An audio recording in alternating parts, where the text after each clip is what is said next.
Assalamualaikum warahmatullahi wabarakatuh. Jumpa lagi dengan Enjoy Channel, channel yang membahas berita teraktual, terhangat, dan sedang menjadi perbincangan publik.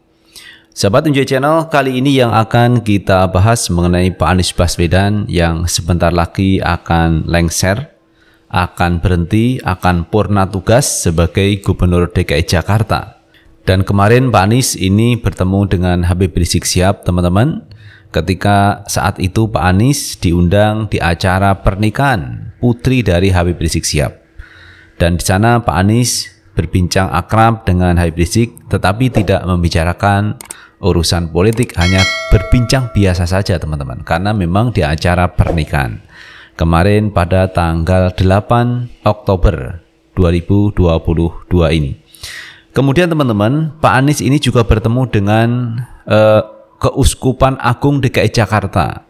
Ini adalah momen Pak Anies bertemu di akhir masa jabatannya, sekaligus Pak Anies pamit kepada pihak Keuskupan DKI Jakarta. Nah teman-teman, untuk lebih jelasnya coba kita baca beritanya mengenai Pak Anies yang ini sudah mulai pamit dari jabatannya Gubernur DKI Jakarta. Kita baca dari CNN teman-teman. Jelang lengser, Anies bertemu Uskup Agung Jakarta hingga Habib Rizik Syihab.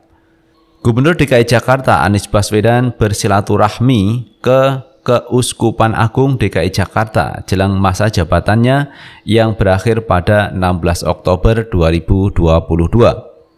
Silaturahmi itu sekaligus momen berpamitan Anies Baswedan. Pertemuan itu dilaksanakan pada Jumat 7 Oktober 2022 dan diunggah Anies Baswedan di akun Instagram pribadinya @anisbaswedan. Bersilaturahmi ke Keuskupan Agung DKI Jakarta berkesempatan untuk bisa mendengar lebih dalam kisah gereja katedral dan perjalanan sejarah umat Katolik di Indonesia, kata Anies dalam unggahannya, sebagaimana dikutip pada Sabtu 8 Oktober 2022. Dalam kesempatan itu, Anies mengaku sempat berbincang panjang lebar dengan Katedral Ignatius Suharyo. Ia mengaku bersyukur dapat bekerja sama dengan Keuskupan Agung Jakarta selama 5 tahun menjadi pemimpin Jakarta. Kami bersyukur bisa bekerja sama dengan Ibu Bapak dalam menghadirkan rasa keadilan, kekeluargaan, kebersamaan, dan kesatuan warga kota Jakarta, tuturnya. Anies tak lupa menyampaikan terima kasih kepada seluruh umat Katolik di Jakarta yang menurutnya telah ikut mewujudkan persatuan di ibu kota. Itu teman-teman pertemuan Pak Anies Baswedan dengan Keuskupan Agung DKI Jakarta. Itu menunjukkan bahwa Pak Anies ini diterima teman-teman di segmen lapisan masyarakat yang berbeda keyakinan atau berbeda agama, yaitu dengan umat Katolik, Kristen Katolik. Ini luar biasa Pak Anies menjalin hubungan baik. Dan coba kita lihat juga teman-teman pertemuan Pak Anies dengan Habib Rizik Syihab, di mana Habib Rizik Syihab itu adalah pendukung Pak Anies juga di 2017, karena Habib Rizik mendukung Pak Anies untuk menjadi calon Gubernur DKI Jakarta pada waktu 2017. Dan alhamdulillah dukungan Habib Rizik terkabul, Pak Anies menjadi Gubernur DKI Jakarta. Coba kita lihat pertemuan antara Habib Rizik dengan Anies Baswedan. Gubernur DKI Jakarta Anies Baswedan bertemu dengan Habib Rizik Syihab dalam acara pernikahan putri Habib Rizik Jumat 7 Oktober 2022 yang lalu, sekaligus peringatan Maulid Nabi Muhammad SAW. Dilansir dari Detik, dalam pertemuan di kawasan Petamburan itu, Anies didoakan Habib Rizik agar bisa mengakhiri jabatan dengan baik. Bapak Dr. Anies Rashid Baswedan bisa menyelesaikan tugasnya tinggal beberapa hari lagi di DKI Jakarta ini dengan husnul khotimah, ujar Habib Rizik Syihab. Habib Rizik juga mendoakan agar Anies diselamatkan dari orang jahat dan berbagai fitnah. Kita mohon kepada Allah agar beliau diselamatkan Allah dari makar orang-orang yang jahat, dari segala fitnah muslihat dan tipu daya yang ingin menjebak dan menghancurkannya, ucap Habib Rizik Syihab. Habib Rizik juga mendoakan agar Anies diberi hidayah dan menjadi pemimpin yang istiqomah.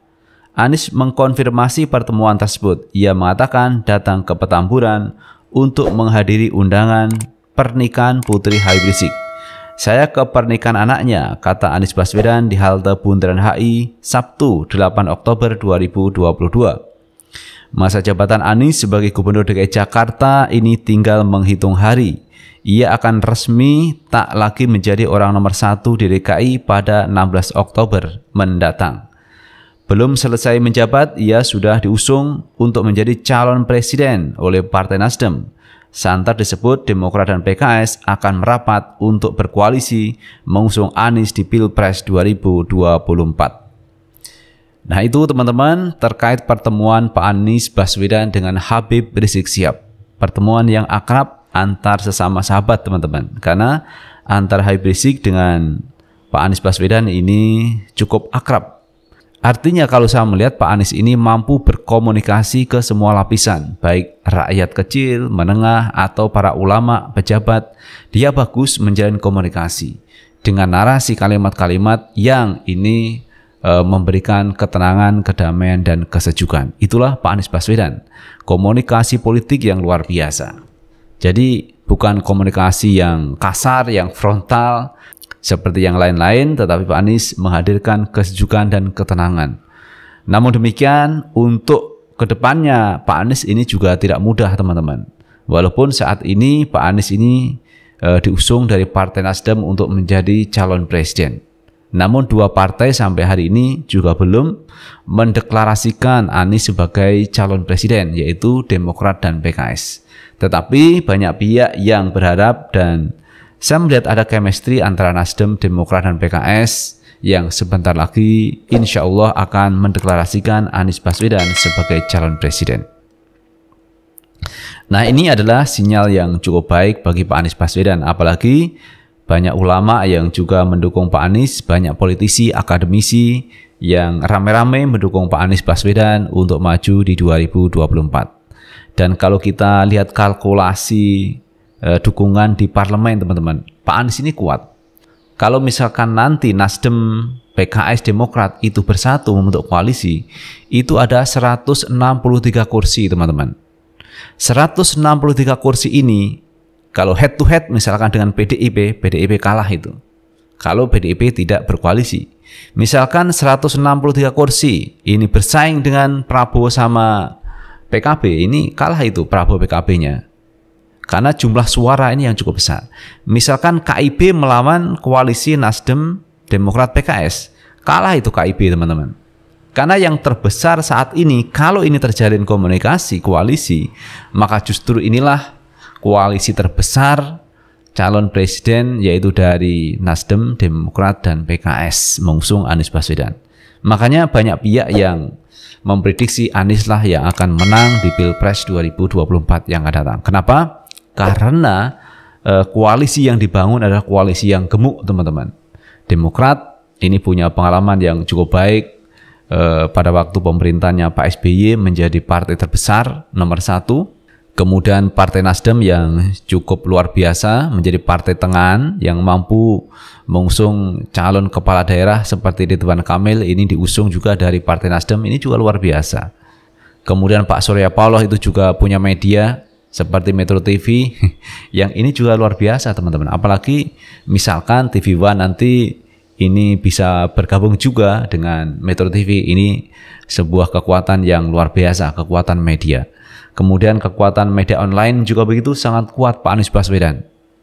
Dan juga misalkan nanti 212 bergabung juga dengan Pak Anies Baswedan. Malah ini menjadi kekuatan penuh teman-teman, siap untuk berkontestasi di 2024. Dan mudah-mudahan ini bisa terbentuk dalam waktu yang segera, yang cepat, membentuk koalisi dulu. Kalau koalisi terbentuk maka 10 November 2022 Pak Anies akan resmi dideklarasikan oleh 3 partai besar, yaitu Nasdem, PKS, dan Demokrat. Itu teman-teman, komunikasi politik Pak Anies Baswedan yang luar biasa, mampu berkomunikasi dengan Habib Rizik, mampu berkomunikasi dengan keuskupan Katolik di DKI Jakarta yang cukup baik, dan ini juga diapresiasi oleh Pak Anies. Pak Anies mampu berkomunikasi dengan baik dengan partai-partai yang sekarang ini mendukungnya, ini juga luar biasa. Itulah Pak Anies Baswedan, teman-teman. Maka tidak salah kalau banyak pihak yang mendukung Pak Anies untuk maju di 2024. Selain komunikasinya baik di dalam negeri, dan komunikasi itu juga baik di luar negeri. Beberapa kali Pak Anies ini memberikan ceramahnya di luar negeri dalam bahasa Inggris. Ini kan sesuatu yang luar biasa. Coba bandingkan dengan capres-capres yang lain yang hari ini diunggulkan. Bagaimana kemampuan bahasa Inggrisnya? Karena bahasa Inggris penting, bahasa internasional. Bagaimana kita mau bernegosiasi, mau melakukan bargaining position kalau bahasa Inggrisnya ini ya enggak begitu pintar, teman-teman. Jadi ini penting, teman-teman, komunikasi di dalam negeri maupun komunikasi di luar negeri. Itulah yang bisa merepresentasikan, yaitu terkait rakyat Indonesia diwakili oleh orang yang pintar. Pintar di dalam negeri maupun pintar di luar negeri. Salah satunya adalah Pak Anies Baswedan. Itu sahabat Enjoy Channel yang bisa kita bahas, dan terima kasih telah menonton video ini. Sukses selalu. Assalamualaikum warahmatullahi wabarakatuh.